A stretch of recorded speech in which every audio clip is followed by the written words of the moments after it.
एक सरसब्ज गांव में जहां खेतों से गंदम की खुशबू उठती थी और दरिया के किनारे रंग बिरंगी तितलियां उड़ती थीं, रानू चिड़िया रहती थी। रानू कोई मामूली चिड़िया नहीं थी। उसके नीले पर धूप में चमकते थे। उसकी गोल नीली आंखें मासूमियत से भरी थीं और उसके नारंगी पांव हर शाख पर छोटे से नाच के साथ उतरते थे। वो गांव के बच्चों की दोस्त थी, लेकिन उसका सबसे करीबी साथी हसन था, एक 10 साला लड़का जिसकी शरारती मुस्कुराहट और भूरी आंखें हमेशा कोई नया खेल ढूंढती थीं। हसन और रानू घंटों दरिया के किनारे खेलते, जहां रानू हवा में चक्कर लगाती और हसन उसे पत्थर उछालकर छेड़ता। एक सुबह गांव के दरिया का पानी अचानक कम होने लगा। मछलियां तड़पने लगीं और खेत सूखने लगे। गांव वालों ने परेशानी में सर जोड़ लिया, लेकिन कोई सबब न समझ सका। रानू, जिसकी नीली आंखें तजस्सुस से जगमगाईं, ने फैसला किया कि वो दरिया के सरचश्मे तक उड़कर राज जानेगी। हसन ने उसे रोकने की कोशिश की, कहा, रानू, जंगल खतरनाक है। लेकिन रानू ने अपनी छोटी सियाह चोंच हिलाई और हिम्मत से बोली, मैं छोटी हूँ लेकिन बहादुर हूँ। वो अपनी नीले पर फैलाकर जंगल की तरफ उड़ गई और हसन अपनी सफेद कुर्ती को धूल आलूद करते हुए चुपके से उसके पीछे चल पड़ा।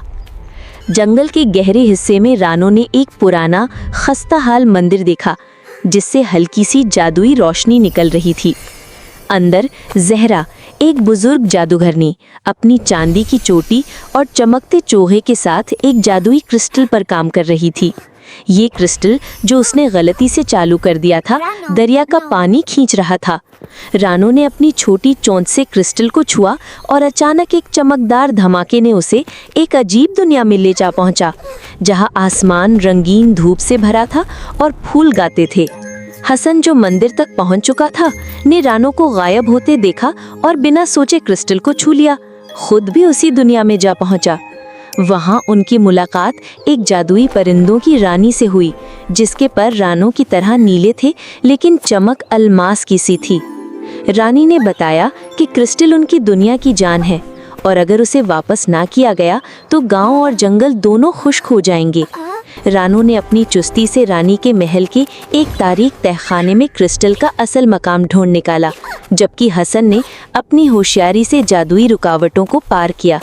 रानू की नीली आंखें अज़म से चमकी जब उसने अपने नारंगी पांव से क्रिस्टल को उसकी जगह पर रखा।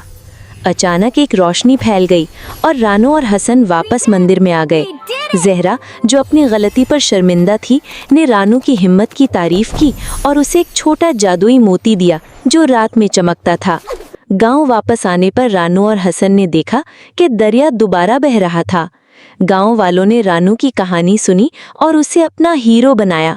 हसन ने रानू को गले लगाया और रानू ने अपना जादुई मोती चमकाया, जो आसमान में सितारों की तरह जगमगाया। उस दिन से रानू चिड़िया गांव की अलामत बन गई, एक छोटी मखलूक जिसने अपनी हिम्मत से सबके दिल जीत लिए।